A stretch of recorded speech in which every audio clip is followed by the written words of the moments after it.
வாசிக்கலாம். 1 தெசலோனிக்கேயர் புஸ்தகம்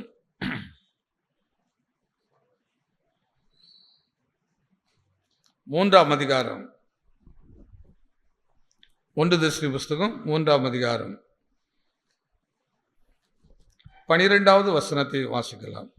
நாங்கள் உங்களிடத்தில் வைத்திருக்கிற அன்புக்கொப்பாய் நீங்களும் ஒருவரிடத்தில் ஒருவர் வைக்கும் அன்பிலும் மற்ற எல்லா மனுஷரிடத்தில் வைக்கும் அன்பிலும் கர்த்தர் உங்களை பெருகவும் நிலைத்தோங்கவும் செய்து, இவ்விதமாய் நம்முடைய கர்த்தராகிய இயேசு கிறிஸ்து தமது பரிசுத்தவான்கள் அனைவருடன் கூட வரும்போது நீங்கள் நம்முடைய பிதாவாகிய தேவனுக்கு முன்பாக பிழையற்ற பரிசுத்தம் உள்ளவர்களாய் இருக்கும்படி உங்கள் இருதயங்களை ஸ்திரப்படுத்துவாராக. மீண்டும் ஒரு முறை எல்லாம் சேர்ந்து வாசிக்கணுமா? நாங்கள் உங்களிடத்தில் வைத்திருக்கிற அன்புக்கொப்பாய் நீங்களும் ஒருவரிடத்தில் ஒருவர் வைக்கும் அன்பிலே மற்ற எல்லா மனுஷரிடத்திலும் வைக்கும் அன்பிலும் கர்த்தர் உங்களை பெருகவும் நிலைத்தோங்கவும் செய்து, பெருகவும் நிலைத்தோங்க செய்வதும்.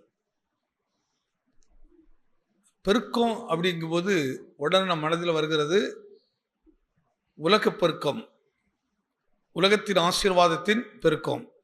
இந்த அடிப்படையில் தான் போவோம். ஆனால் புதிய ஏற்பாட்டு பரிசுத்தவான்கள், புதிய ஏற்பாட்டு சபைக்கு என்ன பெருக்கங்கள் தேவை, என்ன பெருக்கங்கள் தேவை, எதில் பெருகணும் அப்படின்னு அவர் எதிர்பார்த்து சொல்கிறார். மனுஷனிடத்தில் வைக்கும் அன்பிலும் கர்த்தர் உங்களை பெருக நிலைத்தோங்க செய்து. நாம் என்ன செய்யணுமா?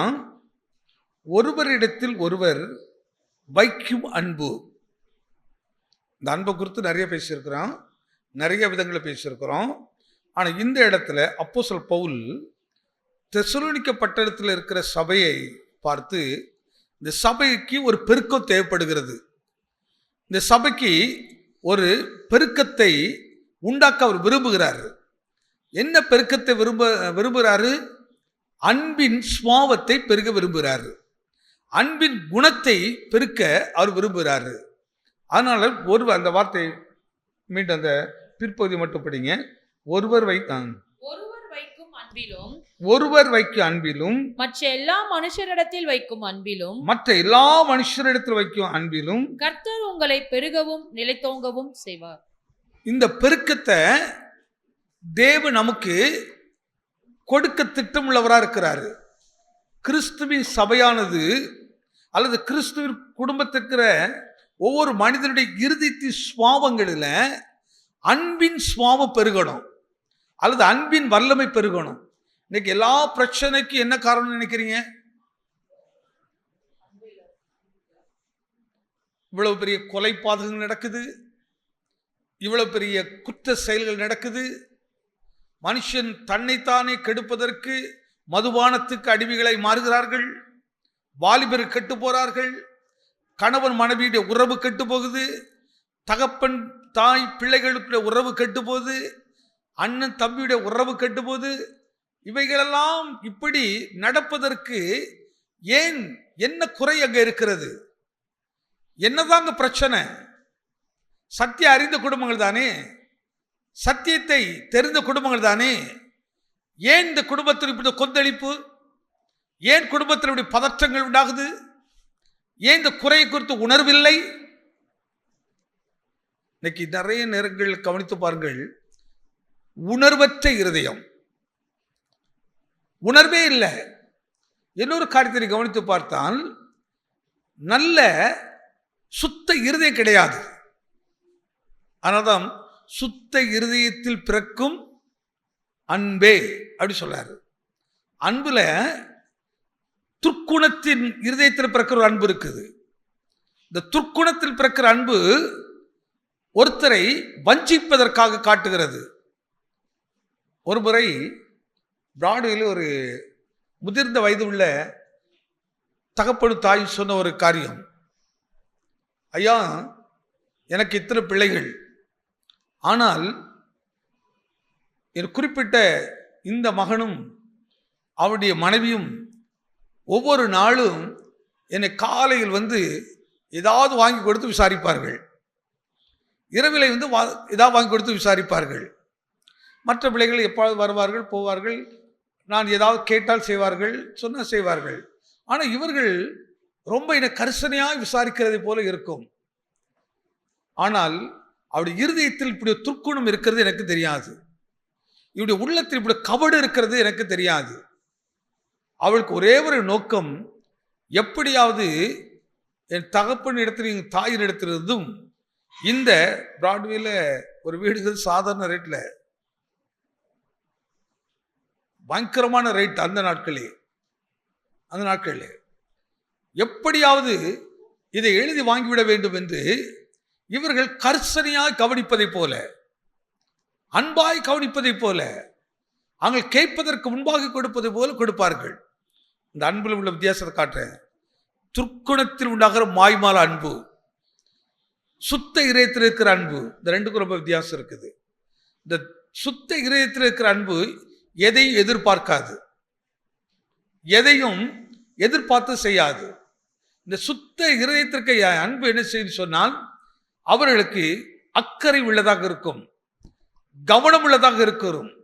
ஒரு ஆத்துமா கெட்டுப்போக கூடாது என்பதற்காக அந்த ஆத்துமாவை தேற்ற வேண்டும், அந்த ஆத்துமா எப்படியாவது எடுத்துக்கொள்ள வேண்டும்.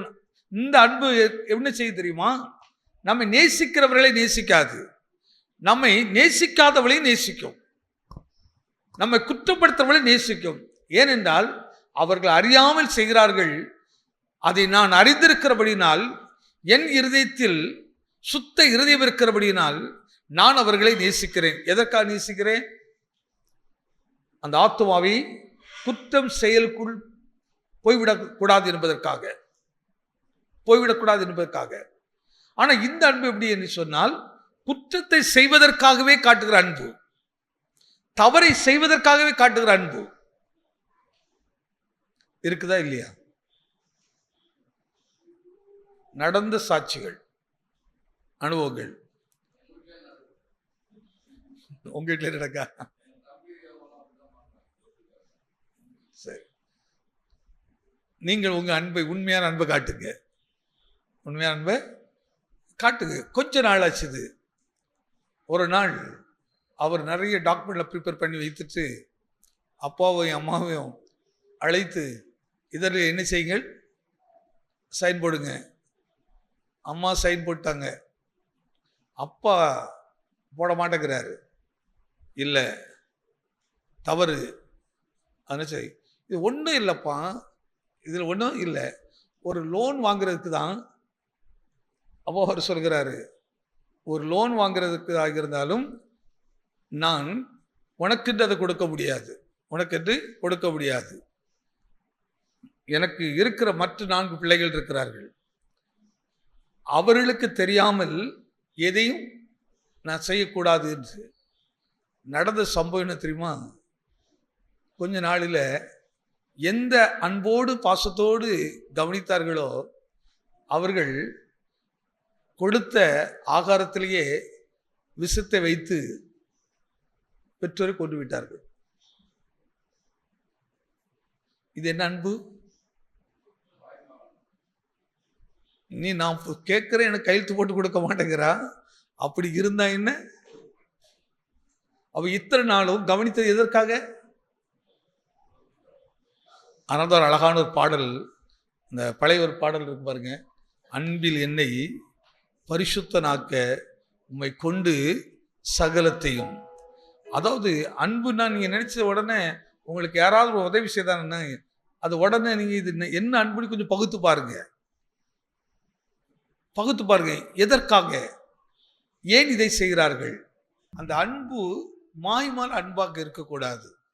அந்த அன்பு இன்றைக்கு நமக்கு எது உண்மையான அன்பு, எது மாய்மால் அன்புங்கிறத நம்மளை பகுத்து செல்லுது பார்க்க முடியல.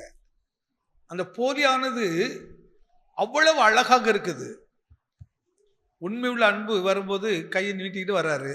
ஆனா போலியான அன்பு வைத்திருக்கிற வரும்போது என்ன வர்றாரு? அப்பாவுக்கு பிரியாணி ரொம்ப பிடிக்கும். அதனால அப்பா உங்களுக்கு எஸ்எஸ்ல இருந்து பிரியாணி வாங்கிட்டு வரேன். எங்கேருந்து என்ன பிரியாணி? ஆனால் அந்த பிரியாணிக்குள்ள ஒரு வெசருக்கு தெரியாது, வெசர்கனி தெரியாது. அதனால தான் ஏன் பவுல் இதெல்லாம் எழுதுறாரு. இன்னொரு இடத்துல எப்படி எழுதுறாரு பாருங்க. எபேசியர் புஸ்தகத்தை கொஞ்சம் எடுத்துக்கிடுங்க. 3ஆம் அதிகாரத்தில் 17வது வசனம். எபேசியர் 3ஆம் அதிகாரம் 17வது வசனத்தை கொஞ்சம் கவனித்து வாசித்து பாருங்கள். விசுவாசத்தினாலே கிறிஸ்து உங்கள் இருதயங்களில் வாசமாயிருக்கவும். அந்த காரியத்தை அடுத்து சொல்ல பாருங்க. நீங்கள் அன்பிலே வேரூன்றி நிலைத்திருக்கிறவர்களாகி. அது போதும். அந்த வார்த்தைகளை கவனித்து பாருங்க. அன்பின்னு சொல்லாம இந்த அன்பின் அடுத்த பகுதி எப்படி கொண்டு போறாரு? அன்பிலே வேறு ஊன்றிருக்கணுமா? இந்த வேறு அப்படின்னு ஏன் சொல்றாரு? ஒரு மரத்துக்கு முக்கியமான பகுதி எது? வேறு. ஆனா இந்த வேறு கண்ணுக்கு தெரியுமா? தெரியாது. அவ கண்ணுக்கு தெரியாம மறைந்திருக்கிறது தான் அந்த வேருடைய தன்மை. இது எதை காட்டுகிறது என்று சொன்னால், ஒரு மனிதனுடைய இருதயத்துக்குள் மறைந்திருக்கிற குணங்களே, சுபாவங்கள். சுபாவங்கள். ஒரு மரம் நல்ல வளர்ச்சி அடைகிறது, நல்ல கனி கொடுக்கிறது. ஒரு பலாப்பழம் நமக்கு தேவையா? பலாப்பழத்தை கொடுக்கிற மரம் தேவையா?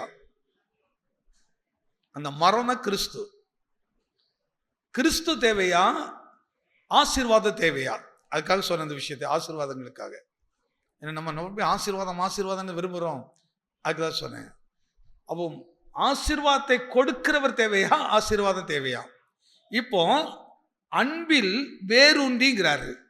வேரூன்றி. இந்த அன்பானது எப்படி இருக்குமா?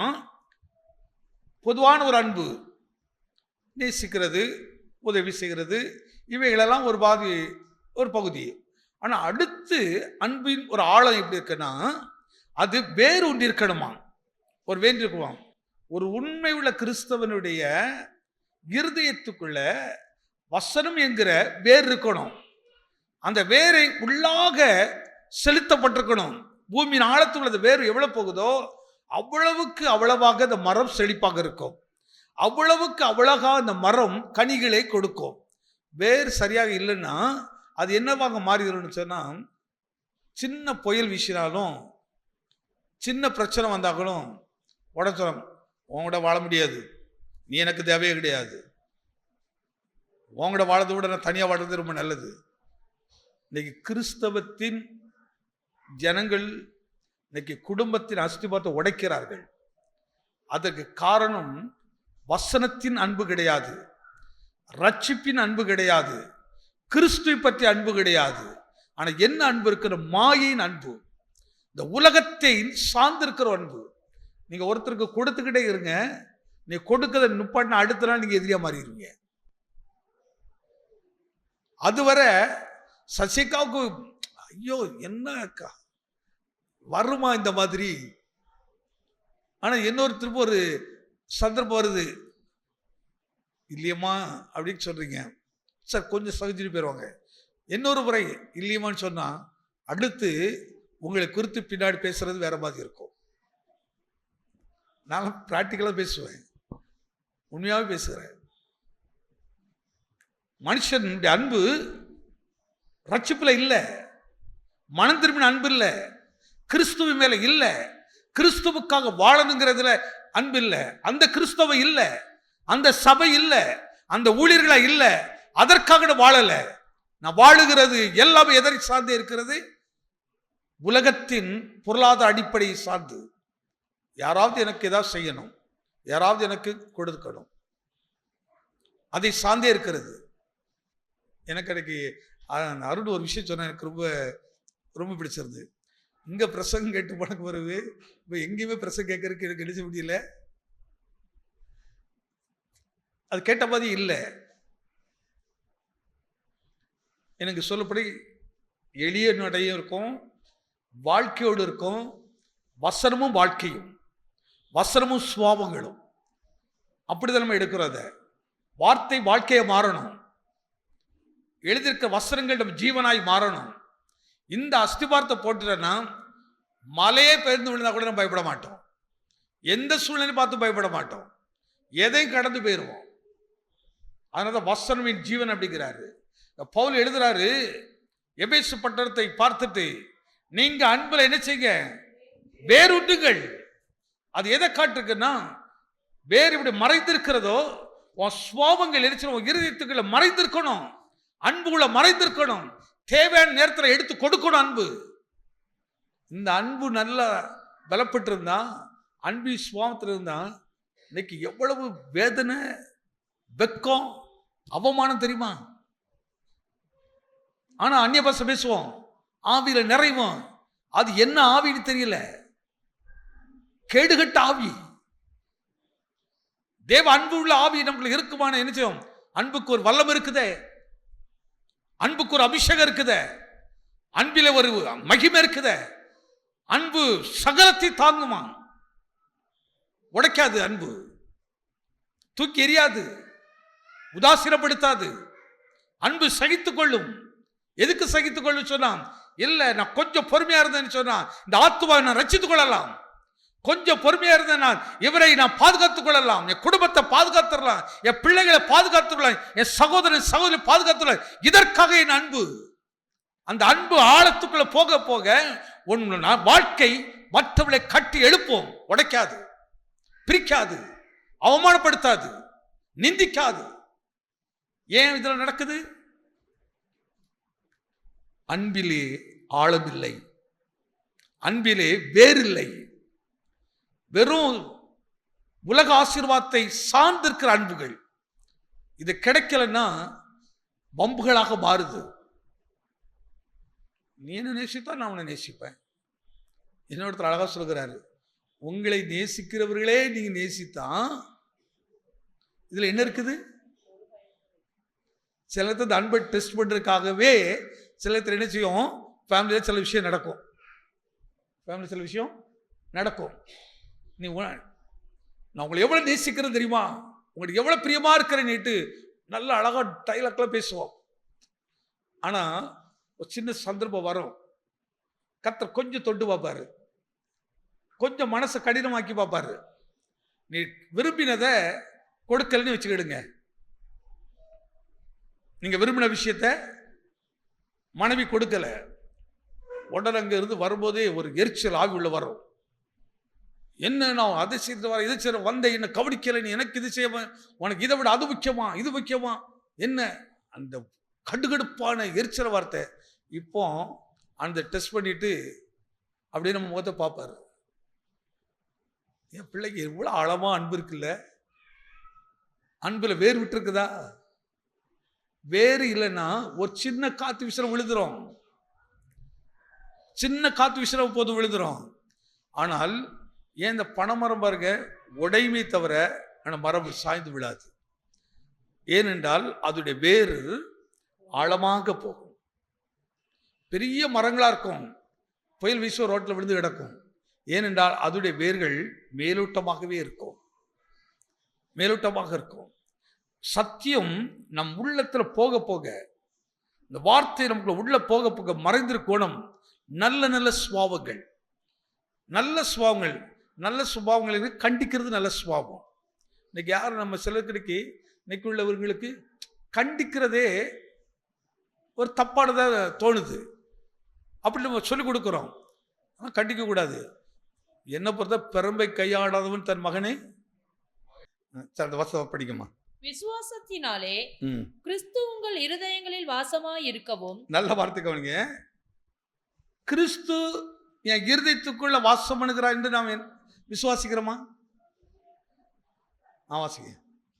நீங்கள் அன்பிலே வேரூன்றி நிலை பெற்றவர்களாகி. கிறிஸ்து நம்முடைய உள்ளத்துல வாசம் பண்ணுகிறார் என்றால் அந்த இடத்துல அன்பின் வேர் உண்டாகும். அன்பின் வேர்ங்கிறது குணம்னு சொல்லிட்டாங்க. அந்த அன்பின் குணங்கள் வரும் பார்த்துடுங்க. அன்பின் சுவாபங்கள் நமக்கு வரும். நான் நிறைய சாட்சிகள் நான் பிராக்டிக்கல் அனுபவத்தோடு சொல்ல முடியும். ஒரு வண்ணார்பேட்டில் ஒரு ஃபேமிலியில் திருமணமாகி மருமகன் வந்திருக்கிறான். 3 பையங்க அவங்களுக்கு. அதில் ஒரு மருமகள் கொஞ்சம் வசதி கம்மியானவங்க, 2 பேரும் கொஞ்சம் நல்ல வசதி. இந்த மாமனாரும் இந்த மாமியாரும் அந்த 2 பேருக்கும் கவனிக்கிறது வேற விதமாக இருக்கும். ஆனால் இந்த அம்மாவை கவனிக்கிறது வேற மாதிரி இருக்கும். இவங்கள ஒரு வேலைக்காரமா அது செய் இது செய் அப்படிங்கிறதுங்கிறது அந்த அவங்களுக்கு தனி வீடு கொடுக்கும்போது கூட மற்றவர்கள் நல்ல வீடு, ஆனால் இவங்களுக்கு கொடுக்கறது ஒரு ஓட்டு வீடு மாதிரி. அதுக்கு என்ன காரணம் அப்படின்னா, இந்த பையன் மற்ற பையனோட சம்பாதிக்கிற குறையாக சம்பாதிக்கிறாரு. இவனு ஒரு வசதி இல்லாத இடத்துலேருந்து வருகிறான். ஆனால் இவங்களுடைய கவருங்க 3 யாருடைய பையன்தான்? அவங்க ரத்தம் தான் 3 பேரும். ஆனால் இந்த அவங்க ரத்தமாக இருந்தாலும் சுவாபத்தில் கவனித்து பார்த்தீங்கன்னா பொருளாதார அடிப்படையில் அவர்களை விட இவன் இது. 2வது, அந்த மருமகளை பார்க்க இவள் வசதியில் குறைவு. இங்க தேவனுக்கு இடம் இருக்குதா? அன்புக்கு இடம் இருக்குதா? சத்தியத்துக்கு இடம் இருக்குதா? மாய்மால அன்பு, மாய்மால அன்பு. ஒரு சின்ன பிரச்சனை வருது. இந்த மருமகள் அந்த மாமனார் இடத்துல கெஞ்சி கேட்கிறாள், மாமனா இதை செய்யவே இல்லைங்கிறார். அவர் சொல்கிறார், நீ தான் அதை செய்தாய், நீ தான் செய்தார். ஏன்னா இப்போ இங்கே வசதிகள் எல்லாம் செய்தது ஒரு ஆள், ஆனால் இந்த அம்மா மேலே அவ்வளவு பழி செலுத்துகிறார்கள், அவ்வளவு பழி செலுத்துறாங்க. நீ தான் அந்த காரியத்தை செய்கிறாள். அவள் கெஞ்சுறாள். அது சொல்ல, நீ செய்ததுனால இருக்கக்கூடாது, வெளியே போயிரு அப்படின்னு சொல்றாரு. இந்த பையனுக்கு பேசுறதுக்கு தெம்பு இல்லை, ஒன்றும் இல்லை. இவன் அப்படியே எப்படி சொல்றது, ஒரு ஜடம் மாதிரி நிற்கிறான், ஒன்றும் இல்லை. காலை பிடித்து கெஞ்சுகிறாள், காலை எடுத்து மிதித்து தள்ளுகிறாள்.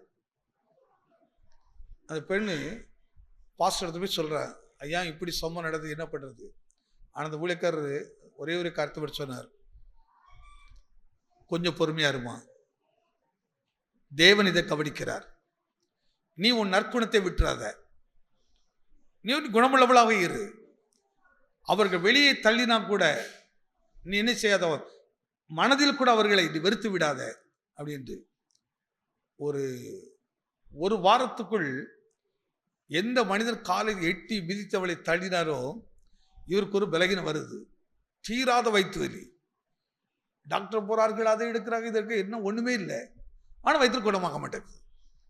என்னென்ன மருந்து சாப்பிட குணமாக மாட்டேங்குது. உடனே அவரும் பாஸ் எடுத்து போகிறார், ஐயா எனக்கா ஜோபுனுங்க, எனக்கு சரியாக மாட்டேங்குது. ஆனால் பாஸ் விளங்கிச்சுது, இது வியாதி இல்லை, இது யார் கொடுத்தது? கர்த்தர் அனுமதித்தது. இப்போ இது குணமாகணும்னா ஒரே ஒரு வழிதான் இருக்குது. என்ன வழி இருக்குது? தன் மருமகள் இடத்துல மன்னிப்பு கேட்கணும். பிரஸ்டேஜ் விடுமா? அவர் சொல்ற, ஒன்றும் சரியாகதியா, உங்க மருமகளை இடத்த கொஞ்சம் அன்பு செலுத்துங்க. உடனே சொல், அது எப்படியா, அவ இப்படியெல்லாம் பண்ணியிருக்கிறார், அப்படியெல்லாம் பண்ணியிருக்கிறார். ஐயா உங்க கண்ணில் நீங்க ஒரு கண்ணாடி மாட்டி வச்சுட்டு இருக்கிறீங்க, இவ ஒன்றும் இல்லாதவா நினைத்து இவளை நீங்க தவறாவே பார்த்து கொண்டிருக்கிறீங்க. ஒரே ஒரு விஷயத்தை உங்களை நான் சொல்கிறேன் ஐயா, உங்கள் இந்த மகனுக்குடைய நிலைமை கொஞ்சம் கவனிச்சு பாருங்க. உங்க மகனோடு இந்த பெண் வாழ்வது ஒரு பெரிய விஷயம், நல்லா கவனித்து பாருங்கய்யா. நீங்கள் கவனிக்க வேண்டாம், இந்த பெண்ணை தான் கவனிக்கணும். எவ்வளவு அவளுக்கு ஒரு அன்பு இருந்தால் உங்க மகனையும் சுமக்கிறாள், அவள் உங்க குடும்பத்தை சுமக்கிறாள். இல்லை அதெல்லாம் முடியாதுங்க, வயிற்று வலி போகவே மாட்டேங்குது, என்னென்ன மருந்துலாம் குடிக்கிறாரு, அப்போலாம் போய் பார்க்குறாரு, அங்கே டெஸ்ட் பண்ணுக்கு பல ஆயிரத்தை செலவு பண்ணுறாங்க, ஆனால் ஒன்றுமே இல்லை, ஆக மாட்டேங்குது. இப்போ அதிகரிக்குது. ஆனால் இந்த மருமகள் அவர் கஷ்டப்படுகிறான்னு ஒன்று நேர வீட்டுக்கு போயிட்டு இவள் கேட்கிறாள், மாமா நான் ஏதாவது தப்பு செய்திருந்தால், இதாங்க அன்பின் வேர், மறைந்திருக்கிற குணம், மறைந்திருக்க சுவாபம். இவள் கேட்கிறாள், மாமா நான் ஏதாவது தவறு செய்திருந்தால் நீங்க மன்னிச்சிருங்க, என்ன மன்னிச்சிருங்க அப்படின்னு சொல்கிறார். இந்த மனுஷனுடைய ஆணவம் அப்போ அடங்குற. அப்பொழுது அதே போல அதை உதைத்து தள்ளுகிறார். நடந்த சம்பவம் என்ன தெரியுமா?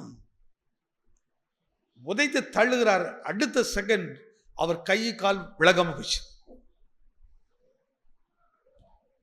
அப்பொழுது இவள் போகிறாள். மாமா உங்களுக்கு என்னாச்சு? இது கதை சொல்லல, உண்மை சம்பவம். இந்த அன்புக்கு எவ்வளவு ஆழம் இருக்குது, என்னத்துக்கு வேறுன்னு சொல்றாரு. இது மறைந்திருக்கிற குணங்க. இன்னைக்கு ஒரு கிறிஸ்தவனுக்கு, ஒரு பெந்தெகோஸ்து அனுபவத்தில் இருக்க சொல்கிறவர்களுக்கு ஒருத்தருக்குள்ள இந்த குணம் இருக்குதா கொஞ்சம் கவனிச்சு பாருங்க. தூக்கி எரிஞ்சிட்டு போயிடுறோம். என்னையா நான் உனக்கு அடிமையா? இந்த உலகத்தை பேசுற மாதிரி, இந்த சினிமா டைலாக் பேசுறது, நம்ம ஆட்கள் சினிமாக்காரி மாதிரி பேசுறது. சினிமாக்காரி மாதிரி தான் மாறிட்டு வரோம். அந்த மார்க்க மாதிரியே மாறிட்டு வர்றோம். அப்பொழுது பேசுற, மாமா உங்களுக்கு என்ன ஆச்சுது? கை வர கால்வுக்கு. அந்த பெண்ணுதான் தூக்குகிறாள், ஓடுகிறார். இப்பொழுதுதான் அவர் உணர்கிறார், மனதுக்குள் குத்தப்படுகிறார். ஐயோ நான் தவறு செய்து விட்டேன். இப்போ மறுபடி கேட்கிறார், நான் உன்னை மருமகளாக இல்லை என் மகளாக நினைத்து உன் பாதத்தை பிடித்து கேட்கிறேன், என் குற்றத்தை நீ மன்னித்து விடு என்று. அவர் சொல்ற, இல்லை நீங்க என்ன தப்பு, நீங்க பெரியவங்க. அந்த குற்றத்தை கேட்டு மனம் திரும்பி அழுகிறாரு. அன்றைக்கு இரவே வயிற்று வலி போய்ச்சது, செயல்படாத கையும் காலும் செயல்பட ஆரம்பிச்சது. சாட்சியாக கர்த்தர் மாற்றினார். அன்பின் குணமே, மறைந்திருக்கிற குணமே. அதான் பவுல் எழுதுறாரு அந்த காரியத்தை. அன்பு என்ன செய்யணுமா? வேறுண்டி. ஏன் இதெல்லாம் கர்த்தர் சபைக்கு பேசுறாரு? நீ மற்ற சபை மாதிரி நினைக்காத. அந்த சபையில் அப்படி இல்லை, இந்த சபையில் இல்லை. உனக்கு தேவர் கொடுத்தவரு, நமக்கு தேவர் கொடுத்த சபை இது. தேவன் நமக்கு கொடுத்த போதனைகள். நீ 10ல் 11 கிடையாது. நீ எல்லா இடத்திலும் முதல் ஸ்தானத்தில் நிற்கணும். சாந்த குணமுள்ளவர்கள் வாக்கியவான்கள். ஆனா இன்னைக்கு சாந்த இல்லை பாருங்க. நீ இன்னைக்கு செய்தெல்லாம் ஒரு நாள் கணக்கில் வந்து நிற்கும்.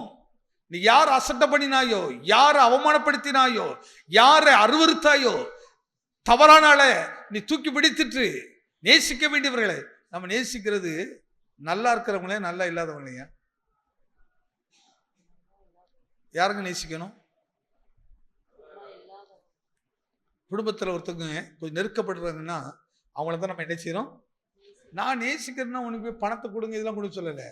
நீ அவனுக்கு அன்பு செலுத்தி எப்படி அந்த கிறிஸ்துவ குறித்து அவனுக்கு சொல்லு. இந்த கிறிஸ்துவ சத்தியம் கொண்டு வா. ஆசீர்வதிக்கிற கர்த்தர். உன்னால் முடிஞ்ச ஏதாவது உதவி செய்ய. அதுக்காக சில ஆட்கள் உடனே கடன் வாங்கிக்கிட கொடுத்துட்டு கடனுக்காம போய் நின்றாதீங்க. வேதம் சொல்லுகிறது, பிணைக்கப்படாத. நீ ஒருத்தருக்கு கொடுத்து ஒருத்தர் தூக்கிலாம் விட முடியாது. நம்ம உடனே என்ன நினைக்கிறோம்? வேதம் சொல்லுகிறது, ஏழைக்கு செய்கிறவன் கர்த்தருக்கு கடன் கொடுக்கிறார். வருமானத்திலிருந்து ஒரு பகுதியை எடுத்து தெரிந்தவர்களோ தெரியாதவர்களோ திருப்பி அவர்கள் தருவார் என்று செய்யாதீங்க. திருப்பி அவங்க தருவாங்கன்னுட்டு செய்யாதீங்க.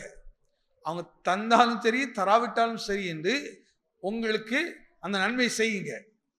நன்மை செய்யாதீங்க. வேற மாதிரி என்ன செய்றாங்க? நாளைக்கு தருவாங்கன்னு கொடுத்துட்டு தரலன்னு சொன்னா எதிரிகளாக மாறுவோம். ஒருத்தர் முகத்தை பார்க்க மாட்டோம். அதனால தான் நன்மை செய்ய திராணி இருக்கும் போது செய்யத்தக்கவர்களுக்கு செய்யாம இராத. உனக்கு அதை திராணியை கர்த்தர் கொடுத்திருந்தா நீ தைரியமா போய் செய்ய. ஆனா எதிர்பார்த்து செய்யாத. அவங்க தருவாங்கன்னு எதிர்பார்த்து செய்யாத. அடுத்த ஒரு பகுதி இருக்குது, வாங்குவதை பார்க்கிலும்.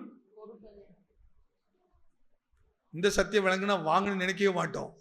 யாரா கொடுத்தா கூட நினைச்சோம், எப்பா உன் காசு வேண்டாம், உன் பணமும் வேண்டாம், உன் காசு வேண்டாம், உன் பணம் வேண்டாம். என் ஆண்டவர் ஆசீர்வதிக்கட்டும். நான் அவரை நேசிக்கிறேன், அவரிடத்து அன்பு இருக்கிறேன். நான் அன்பு கூறுகிறபடினால் நிச்சயமாக அவரை நான் ஆசீர்வதிப்பார். கர்த்தர் ஆசீர்வதித்தாக்கி நீ திருப்பி கொடுக்க வேண்டிய அவசியமே இல்லைங்க. ஆமாவா இல்லையா? அவர் உங்களை ஆசீர்வதிக்க ஆரம்பித்து விட்டால். ஆனால் தான் கர்த்தர் உன் கை பிரயாசத்தை ஆசீர்வதிப்பார். வீண் செலவு வராமல் பார்த்துக் கொள்ளுவார். வீணான செலவினம் வராமல் பாதுகாத்துக் கொள்ளுவார். நீங்கள் நிறைய சம்பாதிக்கிறத விட கொஞ்சம் வருமானமாக இருந்தாலும் அது கர்த்தரால் ஆசீர்வதிக்கப்பட்டிருந்தா நீங்கள் விருத்தி அடைஞ்சிக்கிட்டே இருப்பீங்க. எக்ஸாம்பிளாக சொல்கிற ஒரு காரியம் பாருங்க. இந்த ஊழியத்தில் வந்து கிட்ட 30 ஆண்டுகள் ஆகுது. 30 ஆண்டு தாண்டிச்சுது. இந்த 30 வருஷத்தில் நான் சம்பளமே வாங்காமல், இந்த சபையிலிருந்து ₹1 கூட சம்பளம் வாங்காமல் ஊழியத்தை செய்கிறேன். ஆனால் கர்த்தர் வெட்கப்படுத்தாமல் நடத்திட்டே வராரு. சம்பளம் கொடுத்தா எவ்வளோ கொடுத்துருவாங்க? எவ்வளோ கொடுப்பாங்க சார்? ஒரு 20,000 ரூபா சொன்ன போய் கொடுத்துருவாங்க. இந்த 20,000 ரூபா வச்சு நான் என்ன பண்ணுவேன்? பண்ண முடியுமா முடியாதா? பண்ணவும் முடியும், முடியாதுன்னு சொல்ல முடியாது. இந்த 20,000 ஆனால் எனக்கு நான் ஊழியத்து வரும்போது ஆண்டோடு பண்ண உடன்படிக்கை முதல்ல உடன்படிக்கிறேன். நீர் என்னை ஊழியத்துக்கு அழைத்ததாக இருந்தால் நான் சம்பளத்துக்காக ஊழியம் செய்ய மாட்டேன். எனக்கு ஒரு நல்ல வாய்ப்பு சிங்கப்பூரில் இருந்து வந்துச்சுது. அங்கே ஒரு சபை நடத்துறதுக்கு என்னை கூப்பிட்டாங்க. கிட்டத்தட்ட ஃபேமிலிக்குள்ள எல்லாத்தையும் அவங்க பார்த்துக்கிடுவாங்க. அது இல்லாமல் நம்ம படத்துக்கு கிட்டத்தட்ட 60,000 சேலரி வரும். என்னை கூப்பிட்டாங்க. அந்த இன்டர்வியூ கூட நான் திருச்சிக்கு போயிட்டு வந்தேன். சரி, என்னதான் இருக்குது சொல்கிறாங்க, பார்க்கலாமே, நான் இதையும் கொஞ்சம் தெரிஞ்சுக்கணும்னு விரும்புவேன். நாங்கள் உங்களுக்கு இதை செய்வோம் அதெல்லாம் செய்வோம் அப்படின்ட்டு எல்லாம் முடிஞ்ச பிறகு சரி இங்கே வாரீங்களா? நான் சொன்னேன், நான் சம்பளத்துக்காக ஊழியத்துக்கு வர்றது இல்லைங்க, பணத்துக்காக ஊழியத்துக்கு வர்றேன். உன்னோட சம்பளம் வாங்கின பிறகு நீ சொன்னப்போ நான் கேட்டுக்கிட்டு இருக்கணும். நீ இதை பேசாதம்பா, இதை செய்யாதம்பா, இதுக்கு தான் நான் ஊழியம் செய்யணும். இல்லைங்க, நான் சம்பளத்துக்கு. கர்த்தர் என்னை இதைவிட மேலாக ஆசீர்வதித்து வருகிறார், ஆசீர்வதிக்கிறார். நானே போனா போயிருக்கலாம், பணத்துக்கு ஆசை வந்துருதான் போயிருக்கலாம். இல்லை, கர்த்தரின் ஆசீர்வாதம் ஐஸ்வர்யத்தை தரும். ரெண்டாவது, இங்கே நமக்கு எவ்வளவோ ஊழியங்களை கர்த்தர் வைத்திருக்கிறார். ஊழியத்துக்கு கிறிஸ்து மேல ஒரு அன்பு இருந்தால் நம்ம எதிர்பார்க்கவே மாட்டோம். சிலங்களும் இந்த இன்னைக்கு நம்ம நிறைய ஊழியக்காரங்கள்லாம் வந்துட்டு பாஸ்டர் எங்களுக்கு அதை உதவி செய்யுங்க, இது செய்யுங்க அப்படின்லாம் கேட்குறாங்க. எனக்கு அது கொஞ்சம் நெருடலான ஒரு விஷயம். ஏன் அதுக்கு நம்ம கேட்கணும்? நம்ம ஆண்டவர் தான் நேசிக்கிறோம், அவர் தான் நம்ம அழைச்சிருக்கிறாரு, அழைத்தவர் தானே உண்மை உள்ளவர், அவர் தானே உண்மை உள்ளவர். இப்போ இம்மானுவேல் தப்படுத்துறாங்க, வினோலியாவை திருமணம் பண்ணியிருக்கிறாரு. இப்போ வினோலியாவை கவனிக்க வேண்டிய எல்லா வேலையும் யாருடைய வேலை? இம்மானுவேலுடைய வேலை. எப்போ இம்மானுவேல் என்ன நல்லா கவனிப்பாரு? வினோலியா இம்மானுவேல் நேசிக்கிறத வைத்து நீ நேசி, அவர் உன்னை கவனித்துக் கொள்ளுவார். நீ நேசி, அவர் கத்து. நீ இயேசுவை நேசித்து பாரு, கர்த்தருக்கு அன்பு கூர்ந்து பாரு, அவர் உன்னை நடத்துவார், அவர் உன்னை கவனிப்பார். ஏன் நம்ம ஒரு மனுஷத்துல போய் நிற்கணும்? தேவன் நம்ம இடத்துல இருக்க அந்த அன்பு எதிர்பார்க்கிறாரு. ஒருவருக்கொருவர் அந்த அன்பு செலுத்தணும். இன்னைக்கு நம்ம ஃபேமிலியெல்லாம் இப்படி எக்ஸாம்பிள கொண்டு போகணும். ஒருத்தருடைய குறைகள் இருக்கும், நீ எதிர்பார்க்குற மாதிரி ஒருத்தர் இருக்க மாட்டாங்க. நீ எதிர்பார்க்குற மாதிரி எல்லாருக்கும் இருந்தால் தான் பிரச்சனை இல்லையே. நம்ம எல்லாரும் அவங்கவுங்க நான் எதிர்பார்க்குற மாதிரியே இருக்கணும் நினைக்கிறாங்கன்னு வச்சுங்க. ஆனால் யாராவது இப்படி யோசிக்குவாங்க, அவர்கள் எதிர்பார்க்குற மாதிரி நான் இருக்கிறேன்னு எனக்கு யோசிச்சு பார்த்துருக்கீங்களா? என்ன ஜானு, நான் சொல்றதை கேட்கணும், நான் வானா வரணும், நான் போனா போகணும், நீ செய்யணும். இப்படிலாம் செய்தா எனக்கு கர்த்தர் நல்ல ஒய்ஃபை கொடுத்துருக்கிறார், நல்ல ஹஸ்பண்டை எனக்கு கொடுத்துருக்கிறார், கரெக்டு, ரொம்ப நல்லது. ஆனால் என்னைக்காவது அவர்கள் விரும்புகிறபடி நான் நடக்கிறேனா? போய் யோசித்து பாருங்க. பிதா தன் குமாரனாக இயேசுவை இந்த பூமிக்கு கொடுத்த நோக்கத்தை கொஞ்சம் கவனித்து பாருங்க. யாருடைய விருப்பம் அது? பிதாவின் விருப்பம். நான் நீங்கள் கெட்டு போகக்கூடாது என்பதற்காக அவர் தன் சொந்த குமாரனை கொடுக்கிறாரு. அவர் கொடுக்கிறத, அவர் சொல்றதை அப்படியே அவர் ஏற்றுக்கொள்கிறார். பிதாவே உமக்கு அது சித்தம்னா நான் போற சித்தம் ஆயத்தமா இருக்கிறேன், நான் செய்ய ஆயத்தமா இருக்கிறேன். ஆபிரகாம் ஈசாக்கு கொஞ்சம் கவனித்து பாருங்க, அந்த அன்பின் ஆழத்தை கொஞ்சம் கவனி பாருங்க. தேவன் சொல்கிறார், ஆபிரகாமே உன் ஏக சுதன் என்று பாராமல் நீ அவனை என்ன செய்திரு, எனக்கு பலி செலுத்துற அப்படிங்கிறாரு. உடனே ஆபிரகாம் முறுமுறுக்கலை, எதுவும் சொல்லலை. ஈசாக்கை தேவனுக்கு கொடுப்பதற்கு அது எப்படி கொடுக்க முடியும்?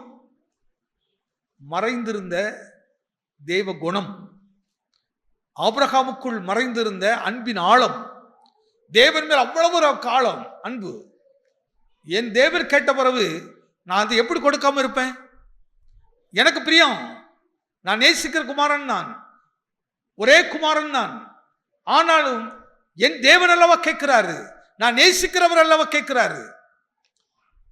இந்த அன்புங்கிறது சும்மா சாதாரண ஒரு விஷயம் கிடையாது. அந்த அன்புக்கு ஒரு ஆழம் இருக்குது, அந்த அன்புக்கு ஒரு உயரம் இருக்கிறது. ஆனால் போல அப்படி அன்பின் ஆழமும் அப்படி அன்பின் உயரம் அவ்வளவு பெரிய அகலம் இருக்குது. நம்ம தோல் எவ்வளவு அகலம் இருக்குது? இது எவ்வளவு அகலம் இருக்குது?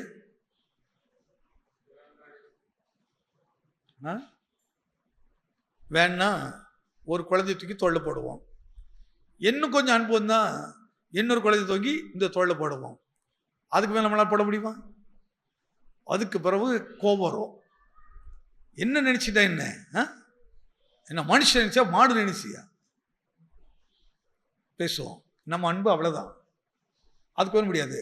ஆனால் கிறிஸ்துவின் அன்பு பாருங்க, அவ்வளவு அகலமா, எவ்வளவு பேர் வந்தாலும் அத்தனை பேரையும் தன்மையில் ஏற்றுக்கொள்ளத்தக்கதாக அப்படி அன்பு அவ்வளவு ஆழமாக வேறுண்டு இருக்கிறது. அசைகிறதுல அவரு எவ்வளவு சோதனைகள் எப்படி வந்தாலும் அசைவதில்லை. இதை தான் பவுல் இன்னைக்கு சபைக்கிட்ட எதிர்பார்க்கிறாரு, கிறிஸ்தவன்ட்ட எதிர்பார்க்கிறாரு. இன்னைக்கு சென்ட் ஜான் சர்ச்சில் தேவன் எதிர்பார்க்க இதுதான். உன் அழகப்பா எதிர்பார்க்கல, உன் ஆடம்பரத்தை எதிர்பார்க்கல, நீ பண்ற மேஜிக் இலக்கத்தை எதிர்பார்க்கல, உன் குணத்தை எதிர்பார்க்கிறாரு. அன்பின் ஆழம், அன்பின் உயரம், எவ்வளவு உயரம், கொஞ்சம் நெஞ்சம் இல்லைங்க. அதனால்தான் அவர் சிலுவையின் மரண பரியந்தம் அந்த அன்பு அவரை இழுத்துட்டு போச்சது, மறிக்கிறதுக்கு கொண்டு போச்சது, மறிக்கவும் செய்தார். அந்த அன்பு இருந்ததுனால தான் இன்னைக்கு நம்ம குடும்பத்தில் யாருக்காவது இப்படி ஒரு பாடுபட்டிருப்போமா? ஏதாவது ஒரு நன்மை செய்திருந்தேன்னா அது சொல்லி காட்டிகிட்டே இருப்போம், சொல்லி காட்டிகிட்டே இருப்போம். நான் தான் செய்தேன், நான் தான் செய்தேன், நான் தான் செய்தேன். எப்படி சொல்லுவோம்? பார்க்கும் போதெல்லாம் 4 பேருக்கு முன்னாடிலாம் இன்னைக்கு இவன் நல்லா இருக்க யார் காரணம் தெரியுமா? அதனால ஒரு நாள் நீ மனுஷன் மூலமா நல்லதை ஒரு நன்மை பெற்றுக்கிடாத, கர்த்தரத்தை பெற்றுக்கொள்ளு. மனுஷனை பெற்றியனா உன்னை அதை வச்சு அவமானப்படுத்துவான். நீ 10 பேர்கிட்ட பேசிட்டு இருப்பான், நல்ல இடத்துல இருப்பான், அன்னைக்கு சொல்லுவான் பாரு, இன்னைக்கு இவன் இவ்வளவு பெரிய ஆளா இருக்கிறதுக்கு யார் தெரியுமா? என்னாரு திரும்ப திரும்ப எதான் சொல்லுவான். ஆனா என் இயேசு அப்படி சொல்லவே மாட்டாரு. ஏன்னா அவர் நம்ம நேசிக்கிறாரு, அவர் நான் நன்றா இருக்குன்னு விரும்புகிறாரு. அதனால தான் நான் இயேசுவை நேசிக்கிறேன். அவருக்கு அவ்வளவு அன்பு. அன்பு கூறுங்க, பாட்டு பாட்டு பாடும். அன்பு கூறுவே இன்னும் ஆழமாய். ஆனா வீட்டில் சின்ன பிரச்சனை வந்தா இங்க அன்பு எவ்வளவு ஆழம் தெரியும், எவ்வளவு பெருசுன்னு தெரியும். அவ்வளவு துர்க்குணம் இருதயத்தில் மறைந்திருக்கிறது. வாசிக்க ஒரு வசனம் கேட்ட பாருங்க. 1 தீமோத்தேயு புஸ்தகம் 1ஆம் அதிகாரம் 5வது வசனம். கற்பனை பொருள் என்னவெனில் சுத்தமான இருதயத்திலும் நல் மனசாட்சியிலும், எதுலன்னா மாயமற்ற என்ன சுபாவம். இப்படி நான் சொல்லலைங்க, அப்போஸ்தலனாகிய பவுல் தீமோத்தேயு என்கிற ஊழியக்காரனுக்கு அவர் புத்தி சொல்றாரு, சுபாவத்தை எடுத்து காட்டுறாரு. மீண்டும் ஒரு முறை இந்த வார்த்தை வாசிங்க. கற்பனையின் பொருள் என்னவென்று, அந்த பொருளை கொஞ்சம் கவனி. நான் என்ன நோக்கத்தை பேசுறேன் கொஞ்சம் கவனிச்சு பாரு. பொருள் என்னவென்றால் சுத்தமான இருதயத்தில் நல்ல மனசாட்சியிலும். அப்ப இந்த இருதயத்தில் என்ன இருக்கணுங்க? எங்க நம்ம இருதயம் எப்படி இருக்கணும்? சுத்தமான இருதயமா இருக்கணும். கொஞ்சம் இந்த வசனம் முன்னாடி பாருங்க, நம்ம இருதயம் சுத்தமான இருதயமா அசுத்தமான இருதயமா? அப்போ சுத்தம் இல்லாத இருதயத்திலிருந்து எப்படி அன்பு வரும்? சுத்தம் இல்லாத இருதயத்துக்குள்ள எப்படி தேவன் எதிர்பார்க்கிற அன்பு வரும்? தேவனை எதிர்பார்க்க குணங்கள் எப்படி வரும்? கொஞ்சம் குத்திரமா தான் இருக்கும். இது குத்திரமா தான் இருக்கும். ஆனா நான் சொல்லல அப்படி. தேவன் இதை எதிர்பார்க்கிற சபைக்குள்ள கடைசி கால மணவாளனாய் கிறிஸ்து வரும்போது சபை அன்பிலே நிறைந்திருக்கணும்னு விரும்புறாரு. இந்த உணர்ந்தாலே நம்ம தப்ப உடனே மன்னிப்பு கேட்டுருவோம். நான் செய்த தவறுங்கிறத உணர்வோம். இதை விடுத்து வசனம் உள்ள இல்லைன்னு சொன்னா பண்றதெல்லாம் அயோக்கியத்தனம் பண்ணிட்டு அதை நியாயப்படுத்தி பேசிக்கிட்டே இருப்போம். ஒரு நல்ல ஒரு விஷயத்தை மட்டும் விளங்கிடுங்க. ஒரு நபர் தவறு செய்ய ஆரம்பிச்சிட்டாலே அதுக்கு பிறகு பாருங்க விலகியே இருப்பாங்க. நல்லா கவனிச்சு பாருங்க. உங்க வீட்டுக்குள்ள ஒரு பிள்ளை தப்பு பண்ண ஆரம்பிச்சனாலே கொஞ்சம் விலகி இருக்கும், கிட்ட நெருங்காது. ஏன்னா நெருங்கின என்ன செய்கிறோம்? என் சுய கெட்ட குணம் தெரிஞ்சிடும், என் கெட்ட குணம் தெரிய ஆரம்பிச்சிடும். அதை மறைப்பதற்காக கொஞ்சம் விலகியே இருப்பார்கள். இதுதான் ஆரம்ப குணங்கள். நம்ம பிள்ளைகள் நம்மளை விட்டு கொஞ்சம் விலகுதுனாலே ஒன்று புரிஞ்சுக்கிடணும், பிள்ளை எங்கேயோ தப்பு பண்ண பார்க்குது. அப்பவுமே உடனே ஒரு சின்ன பிரம்பு எடுத்துடணும். சின்ன சிச்சை. என்னம்மா பண்ணுறான், என்ன செய்யறான்? ஃபோனை எடுத்து ஒழிச்சு வைக்கிறீங்க, எதுக்கு பாஸ்வேர்டு போட்டு வச்சிருக்கிறான்? சில பாஸ்வேர்டு அந்த வீட்டில் யாருக்குமே தெரியக்கூடாது, புருஷனுக்கே தெரியாது, மனைவிக்கே தெரியாது. அப்படியானா அங்கே ஏதோ தவறு இருக்குன்னு தானே அர்த்தம், ஏதோ தப்பான வேலை செய்யறான்னு தானே அர்த்தம். இருதயத்தில் என்ன இல்லை? சுத்தம் இல்லை. சுத்தம் இருந்தா சுத்த செயல் வரும், அசுத்தம் இருந்தா அசுத்த செயல் வரும், அசுத்தமான செயல் வரும். அதனால இருதயத்தில் சுத்தமுள்ளவர்கள் பாக்கியவான்கள், அவர்கள் தேவனை தரிசிப்பார்கள். தேவன் தரிசிக்கிற என்ன? தேவ சத்தம், தேவ ஆலோசனை உனக்கு கிடைக்கும். நீ அதை கேட்பா. அந்த தேவ ஆலோசனை உன்னை உயர்ந்த இடத்துக்கு கொண்டு வந்துடும். தேவ ஆலோசனை உயர்ந்த இடத்துக்கு கொண்டு வந்துடும். இதாங்க பிளஸிங், இதான் ஆசீர்வாதம். கர்த்தரின் ஆசீர்வாதம் நமக்கு உண்டாகணும் கேட்க அந்த பிரசங்கம், இந்த போதனைகள், இந்த ஆலோசனைகள். உன்னை யாரும், எனக்கு ஆபரம் ஒரு இடத்த சொல்லுவாரு, நீர் என்னை ஆசீர்வைத்தீர் என்று சொல்லாதபடிக்கு உம்மிடத்திலிருந்து ஒரு சரட்டையாவது ஒரு வாரையாவது நான் வாங்குவதில்லை. நீரின் ஆசீர்வாதத்தை சொல்லக்கூடாது. யார்? கர்த்தரின் ஆசீர்வதிக்கிறவர். எத்தனை விசுவாசிக்கிறீங்க? ஆமே. தேவன் நம்ம ஆசீர்வதிக்கணும். ஏன்? இருதய சுத்தம். சுத்த இருதயத்தில் பிறக்கிற வார்த்தையில் வல்லமை இருக்கிறது. எதை நம்புறீங்க? நம்ம சபையில் அப்படி மாற்றுவானாக்கு நான் நம்புறேன். ஒவ்வொருவரையும் அப்படி கர்த்தர் அப்படி அபிஷேகிப்பாரு. உங்க வாயிலிருந்து அப்படி வார்த்தை இருக்கணும். அதுக்கு தான் சீர்படுத்துறாரு. துர்க்குணத்தை எடுத்து போட்டுரு, கெட்ட சுபாவத்தை எடுத்து போட்டுரு, மாய்மல அன்பலை எடுத்து துறப்பட்டு, யாரை வெறுத்தியோ யாரை நீ உதாசம் பண்ணியோ அவர்கிட்ட ஒப்புரவாயிரு. கர்த்தர் ஒன்று நடத்துற விஷயத்தை பாரு. கர்த்தர் நடத்துற விதமே வேற விதமா இருக்கும். உண்மையாய் கர்த்தர் தெரிவிக்கிற அதுதான் இங்கே தீமோத்தேயுக்கு பவுல் எழுதி காட்டுறாரு. இன்னும் ஒரே ஒரு வருஷம் சொல்லி மட்டும் முடிச்சிடறேன். நீதிமொழிகள் 15:26. நீதிமொழிகள் பழைய ஏற்பாடு கூட அந்த வார்த்தை சொல்ல, அதுக்காக 15:26. துன்மார்க்கருடைய நினைவுகள் கர்த்தருக்கு அருவருப்பானவைகள். அப்போ இருதயத்துக்குள்ள துன்மார்க்கம் இருந்தா அது கர்த்தருடைய பார்வையில் என்னது? அருவருப்பு. அங்க எப்படி தேவன் வாசம் பண்ணுவார் அப்படி சொல்லிட்டு அடுத்து சொல்றா பாருங்க. சுத்தவான்களுடைய வார்த்தைகளோ இன்பமானவைகள். கரங்களை தட்டி ஆனவங்க எடுத்துருங்க. வாயிலிருந்து புறப்பட வார்த்தை இன்பமான வார்த்தையா இருக்கும், இன்பமா இருக்கும். அவர்கள் நம்மளை காயப்படுத்துற மாதிரி பேசினா கூட வாயிலிருந்து வார்த்தை இன்பமா இருக்கும், பேரின்பமாக இருக்கும், மதுரமாக இருக்கும். கர்த்தர் அப்படிப்பட்ட ஆசீர்வாதத்தை தேவன் கொடுத்து நம்மை நடத்தி ஆசீர்வதிப்பாராக. ஆமேன், ஆமேன், ஆமேன், ஆமேன்.